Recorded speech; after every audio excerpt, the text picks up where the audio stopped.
Yang penting sampai saat ini kan aku melihat kenapa aku berkunjung atau mengunjungi dia ke rutan, karena aku melihat ujian hidupnya itu luar biasa banget, Kak Ros. Bayangkan kita diuji dengan terjerat kasus narkoba berkali-kali, masuk penjara, diuji lagi orang tuanya meninggal, ayah yang sangat dicintainya, bahkan dia sudah yatim piatu sekarang. Terus keempat, dia diuji lagi dengan perceraian, sekarang diuji lagi sulit ketemu anak, diuji lagi ditinggal nikah.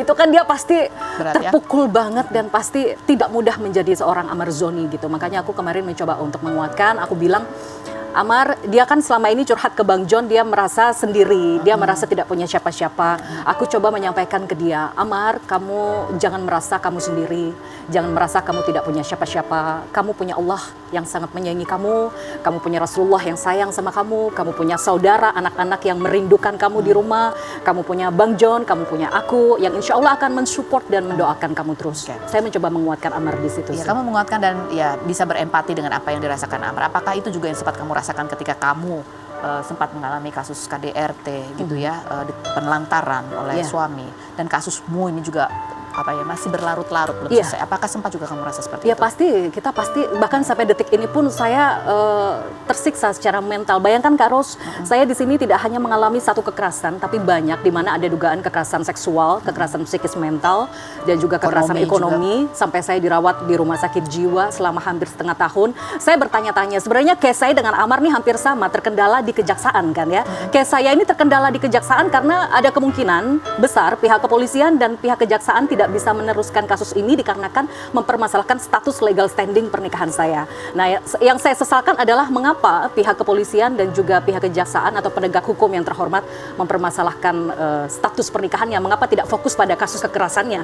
Kan sudah ada visum, sudah ada banyak saksi yang di BAP, sudah ada Komnas Perempuan juga yang di BAP, apalagi yang ditunggu, kenapa masih belum dijadikan tersangka gitu loh. Saya menunggu sampai detik ini. Jadi kayak saya sama Amar sih sama sebenarnya, terkendala di kejaksaan ya. Kita berharaplah kepada penegak hukum untuk memberikan keadilan lah untuk kasus saya pribadi. Dalam kasus KDRT semoga segera diberikan keadilan, jangan berlarut-larut 1,5 tahun. Bayangkan mental saya tersiksa, saya masih digantung ya, belum ditetapkan jadi tersangka, belum ditangkap juga, dan kasus Amar kebetulan juga terkendala di kejaksaan juga. Apalagi sih langkah-langkah apalagi yang kamu sudah lakukan gitu ya, terkait ya kalau kamu tadi bilang dugaannya mungkin terkendala ini, ada nggak sih sebenarnya langkah lain yang kamu ambil untuk bisa istilahnya mendapatkan dukungan dari pihak-pihak lain gitu? Ya, langkah konkret yang sudah saya ambil tentunya saya meminta dukungan dari lembaga negara. Salah satunya adalah Komnas Anti Kekerasan Terhadap Perempuan, di mana Komnas Perempuan di situ juga bersedia menjadi saksi ahli di kepolisian dan sudah di BAP juga, dan bahkan oknum Habib suami saya itu dia juga sudah diperiksa, sudah di BAP, dia sudah mengakui menikahi saya secara agama. Ya, jadi mengapa apa yang dipermasalahkan kalau pihak penegak hukum, bapak-bapak kepolisian yang terhormat, Polres Metro Bekasi khususnya mempermasalahkan legal standing saya, apalagi yang dipermasalahkan? Kita berdua sudah mengakui sama-sama suami istri. Visum sudah ada, bukti-bukti sudah ada. Tunggu apalagi, sudah 1,5 tahun loh. Jadi mental saya benar-benar tersiksa sih di sini, Kak Ros. Ini panjang ya, napas panjang yang harus kamu siapkan gitu supaya perjuangan saya benar-benar luar biasa. Jadi kemarin kita ngobrol di rutan, ketemu Amar itu juga membahas masalah itu. Amar juga mencoba untuk mencari tahu bagaimana kasus kamu. Dia coba care juga dengan kasus yang sedang aku jalani.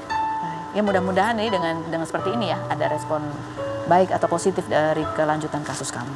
Ya.